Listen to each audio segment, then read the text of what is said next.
Okay, so why did I choose to learn to play Street Fighter? Well, I like to think that me and the main character Ryu have a lot in common. Ryu has traveled the world in search of thrilling fights, and I have traveled the world in search of erotic twat. And out of all my encounters with some of the most ferocious females, my wallet has yet to be defeated. So I feel a kind of camaraderie with these world warriors, as the game may call them. And that's why a week ago I didn't give Street Fighter V a full review, stating that the game wasn't finished. And while the game is good, it's not really worth it unless you're one of the hardcore fans.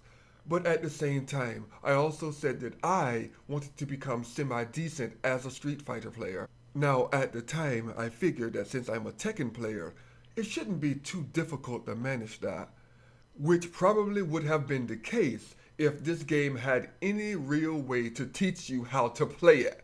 It absolutely doesn't. So, like a Street Fighter, I had to go out of my own way and build my own training regimen for playing the game.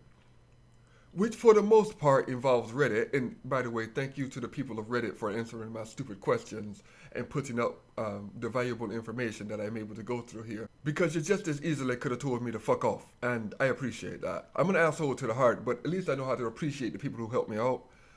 And that's not to mention the YouTubers who are teaching people how to play the game because they see that the game does not teach you how. Currently, Gutex is doing a basic series of the game, which is for beginners like myself, and it is really useful. Now, another YouTuber that I'm watching the vids of is someone that I found on Reddit, which is GLHFTV, which I'm guessing stands for Good Luck Have Fun. His basic series is also useful and goes into depth with the mechanics of the game. Now, why YouTubers and Redditors have to do the work that Capcom should have done in the first place, I don't know, but I won't get into that. So, I'm here to give you an update. How's my training going so far? Well, outside of me getting my arse handed to me like a mother fixing her child's supper, I'm doing pretty bad at the game. And not because the instructions I'm following are bad, but because the game crashes on me every 10 minutes. Here, let's take a look. No, I haven't given up hope yet. I've just given up my sanity. Because I must be insane to keep playing and trying to learn. But because of the crashes, me streaming this game on Twitch is completely out of the question. I don't mind losing my mind, but I most certainly won't lose my mind while other people watch me do it. So I'm going to keep documenting myself until I think that I have done enough. So maybe over the next 2 to 3 months, or maybe 6 months for that matter, like once a week.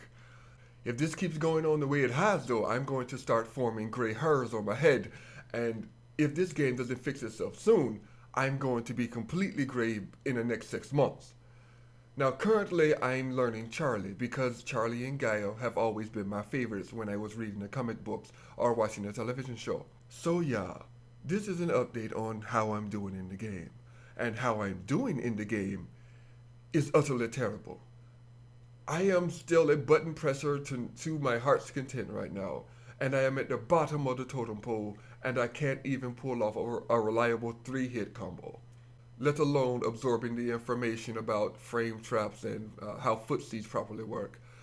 It's going to be a pain in the ass to learn this game, as it continues to crash from hell and back, but damn it, I am determined at the very least to be able to understand and compete in this game at the very basic level. So this has been my week 1 update of the game. Now let's hope that in somewhere in week 2, Capcom fixes their shite and stops the game from crashing and I am fully able to commit and get some real training done. You all take care.